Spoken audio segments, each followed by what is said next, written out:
People have been growing plants and crops in populated areas for thousands of years. These can range anywhere from ornamental landscapes to parks and farms.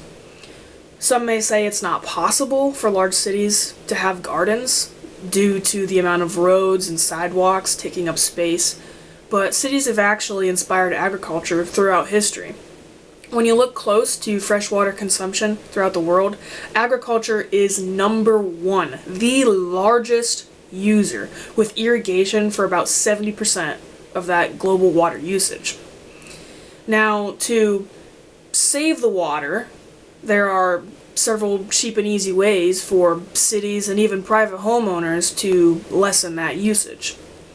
For example, rainwater can be collected into large bins or containers once it's entered the drainage spout from on top of the house. Now, in this picture you can see that there are 3 bins. They're connected with a pipe on the bottom, connected to the drainage pipe from the roof of the house. Now, the water, once it rains, will flow into those bins. They'll fill, and then you can use that water on your plants or anything else that you can think of that would be sanitary, obviously. But it doesn't have to be 3 bins in a row just like that. You can have one large bin that holds hundreds of gallons worth of water. If you have more space to do that, you can do that. And then with that water, you can put a pipe on the bottom connected to a hose that has a valve on it. So you can turn that water on and off. You could leave it on all day, connected to a pipe that slowly lets water out, like a drip irrigation pipe, or you can have it go out to a sprinkler that goes on every couple hours naturally because it's on a timer. Or you can turn it on and off at your own will if you want it on or not, just like if you were to go out to a well, turn on the pump, then you gotta turn it off when you're done watering your plants. Besides collecting water like that, there is another option that a water source can be reclaimed water, or wastewater is another way people will say that. Now, this would have to go through treatment before being used for anything. The treatment would remove any of the solids and impurities, because this wastewater is coming from mainly would be toilets, like the sewage treatment plants, waste treatment plants that the city will have. Now, this treatment would remove those solids and impurities, so that means that you would be able to use it for anything that you would want. You could just put it back out into the environment. If you're close to a river or stream, it can go back out to that. Or it could be used for irrigations for home gardens, large crop fields, golf courses are even known to do this, and also if you just want to put it back into the rivers, that'll help replenish the natural groundwater in said area.